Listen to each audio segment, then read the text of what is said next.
ilustres signatários deste pacto, que é um momento histórico.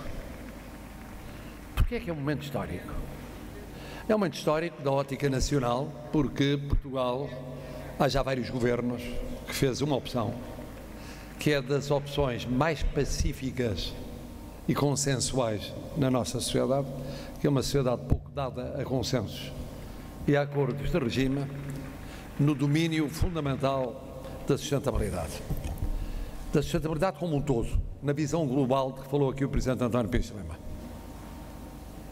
Mas tem uma componente particularmente relevante na sustentabilidade, na descarbonização, ou seja, se quiser, ecológica ou ambiental, e não apenas na governança, na responsabilidade social, na responsabilidade cultural cívica e noutras dimensões da sustentabilidade. Até na própria sustentabilidade institucional.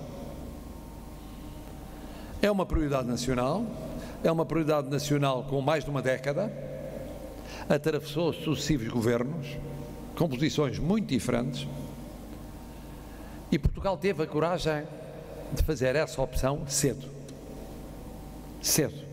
Dir-se, era fácil.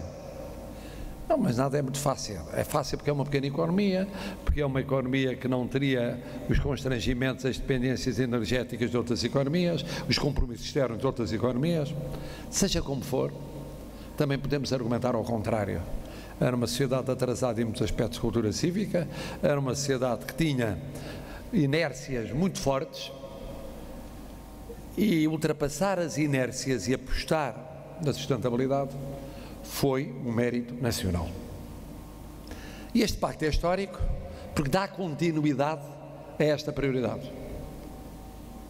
É evidente que é importante, e disse o Presidente António Pires de Lima, que isso tenha ocorrido não apenas neste caso específico, mas já em situações anteriores. É fruto de uma prática desde o começo do século. Mas nós sabemos como foi difícil o arranque. Podemos mesmo encontrar uma primeira fase, que cobre a primeira década do século, em que foi muito difícil o arranque, mas existiu, e depois a aceleração, uma aceleração que foi assumida pela sociedade portuguesa.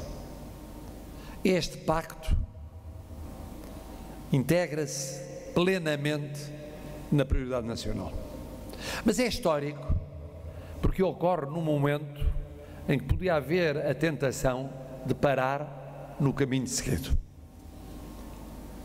Porque é um momento em que atravessamos uma pandemia, estamos a sair de uma pandemia, e é um momento em que atravessamos uma guerra e ainda não estamos a sair de uma guerra, em que uma das componentes da guerra, numa visão errada da causalidade ou da co-causalidade relativamente a essa guerra, seria a dependência energética e seria, portanto, a necessidade de acomodar transformações mais aceleradas através de um período de transição mais longo. Felizmente, a sociedade portuguesa não se tem ouvido muito esta teoria, mas poderia ocorrer o dizer-se, pois então vamos ganhar tempo, e vamos ganhar tempo porque este período já vai ser um período em que a guerra se encarrega de tornar mais pesado o panorama de famílias e de empresas, e ao mesmo tempo avançar na transição energética significa uma dupla carga sobre famílias e empresas. É uma visão errada. Precisamente a guerra o que vem demonstrar é que houve sociedades que demoraram a perceber a necessidade da intervenção contra as alterações climáticas, e nomeadamente a transição no domínio da energia. E porque demoraram, persistiram em modelos ultrapassados e persistiram em dependências ultrapassadas, e estão a pagar agora o preço geopolítico e o preço económico, financeiro e social de não terem decidido a tempo. E todas elas, ou muitas delas, andam à procura de paliativos, de remendos imediatos para transformações estruturais que deviam ter iniciado há muito. Nós que iniciamos essas transformações estruturais há mais tempo, o que temos é de manter e acelerar, não é de parar ou desacelerar o processo em curso. Acelerá-lo. Encontrando a forma de, por outro lado, mitigar conjunturalmente uma situação que desejamos seja conjuntural e de duração o mais breve possível.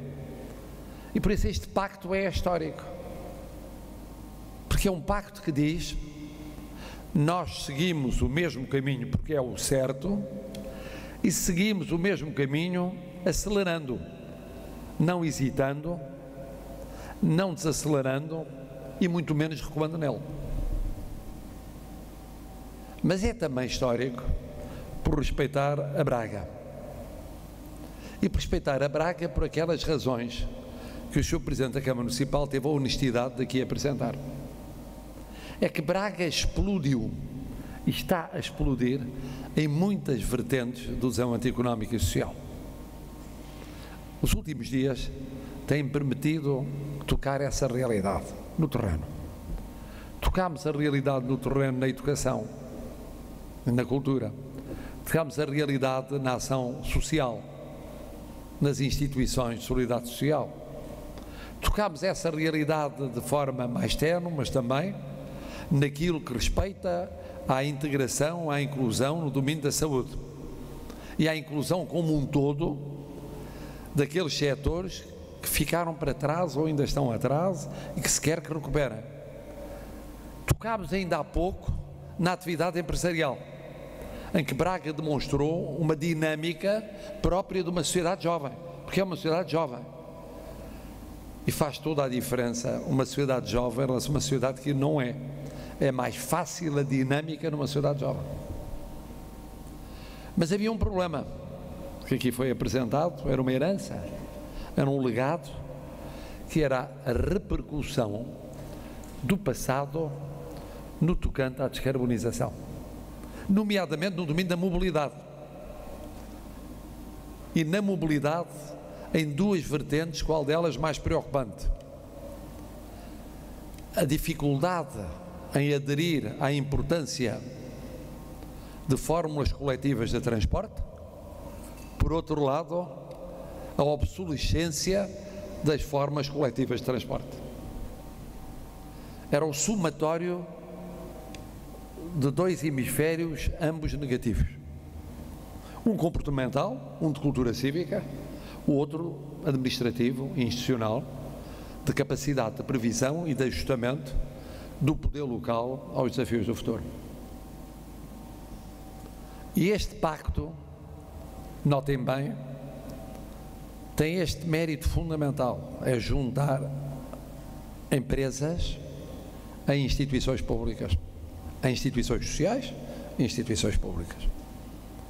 É um desafio para as empresas, muitas das empresas já começaram a enfrentar esse desafio, mas é um desafio para as instituições públicas, já começaram a enfrentá-lo, mas têm de acelerar.